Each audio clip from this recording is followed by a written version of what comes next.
আগামীকাল রবিবার জিম্বাবুয়েতে একমাত্র টেস্টে মাঠে নামবে বাংলাদেশ।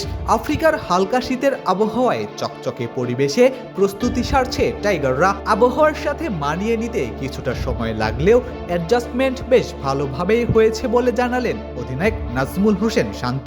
বেশ কিছু প্লেয়ার বেশ কয়েকদিন আগে আসছি, সো এই অ্যাডজাস্টমেন্টটা আমাদের মাশাআল্লাহ ভালোভাবে হয়েছে। আমি আশা করছি যে ম্যাচের জন্য আমরা এখন পুরোপুরিভাবে প্রস্তুত।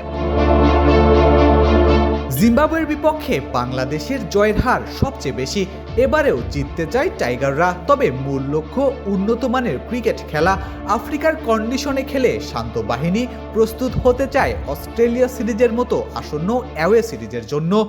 ম্যাচটা জিততে চাই এবং ভালো ক্রিকেট খেলতে চাই, কারণ এই সিরিজের পরে আমাদের বেশ কিছু অ্যাওয়ে সিরিজ আছে। সো এই সিরিজটা আমরা কত ভালো ক্রিকেট খেলতে পারতেছি এটা ইম্পর্টেন্ট।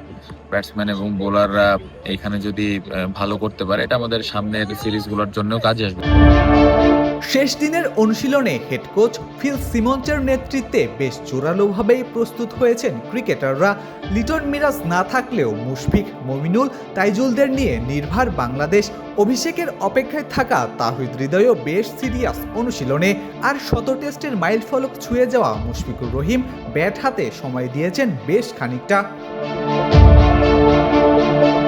রবিবার বাংলাদেশ সময় দুপুর 1:30 হারারাতে মাঠে গড়াবে একমাত্র টেস্ট। পাকিস্তানকে ধবলধোলাই করার পর বিদেশের মাটিতেও সমান ধারাবাহিক পারফরমেন্সের খোঁজে এখন team tiger. Ishtiaq Ahmed, daily cricket.